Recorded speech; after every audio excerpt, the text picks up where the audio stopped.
Welcome back to Ananya blog. जय श्रीराम. तर मी सकाळी उठली होती, पण मी सोफीवरती झोपली होती आणि माझी पण तब्येत खराब आहे, मम्मीची पण तब्येत खराब आहे. तर आता मम्मी टी व्ही बघतीये आणि दीदीला ट्युशनला जायचं, कारण का मी नाही चालली आहे. आणि इथं गॅलरीत मस्त ऊन पडलंय, ऊन. आणि मित्रांनो एवढं पण ऊन नाही पडत, कधीच नाही ऊन पडलंय मित्रांनो इथं. आणि मी काय केलं होतं, मम्मीला चहा बनवला आणि माझ्यासाठी चपाती भाजून काहीतरी केलं जातं. तर बघूया चला आज काय होतंय, चला बघू. आनंद शाळेमध्ये होती आणि शाळा सुटायचा टायमिंग झाला होता, तर मी तिथे घ्यायला गेली होती. घ्यायला गेल्यावर तिथे खूप सुंदर असा डान्स चालला होता. टीचर आणि मुलांचा ॲक्टिव्हिटी होती आणि त्या टीचर खूप सुंदर गाणं म्हणून डान्स करत होत्या आणि मुलांना पण करायला सांगितलं. खूप सुंदर चाललं होतं आणि बघून खूप छान वाटले. आपल्या शाळेतले दिवस आठवले, पण आपल्या वेळेस असं काही नव्हतं. आत्ताच्या पोरांच्या एज्युकेशनमध्ये ह्या सगळ्या गोष्टी होतात. आपल्या वेळेस फक्त अभ्यास, मजा मस्ती याच्या व्यतिरिक्त काही नव्हतं. पण आपल्या वेळेस जे शाळेचे दिवस होते खूप सुंदर होते आत्ताच्यापेक्षा.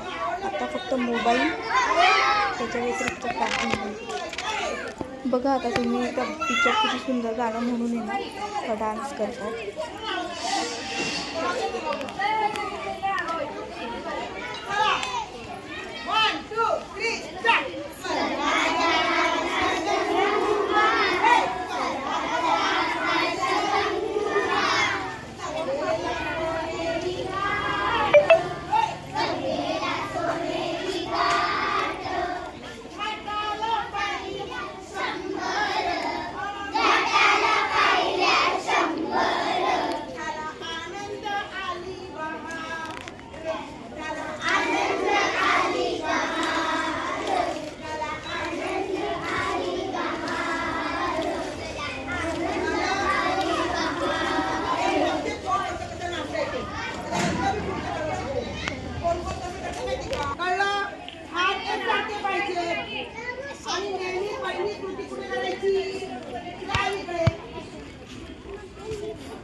त्यानंतर इथे स्कूल सुटणार होती.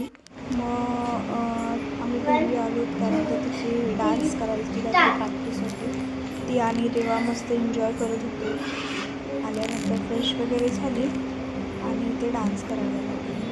घरी आल्यावर हे असंच काहीतरी चालू असतं आणि दोघींचा आमच्या दोघींचं पण मनोरंजन खूप सुंदर होत होतं. आनंद घरात असं छान वाटतं. ओरडावं तर खूप लागतं, पण काय करणार, तिच्याशिवाय करमत नाही.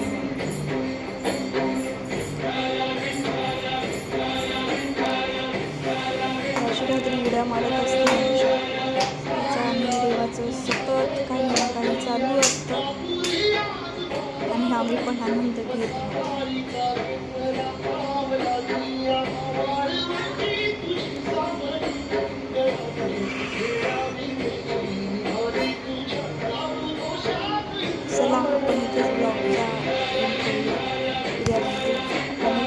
Bye bye.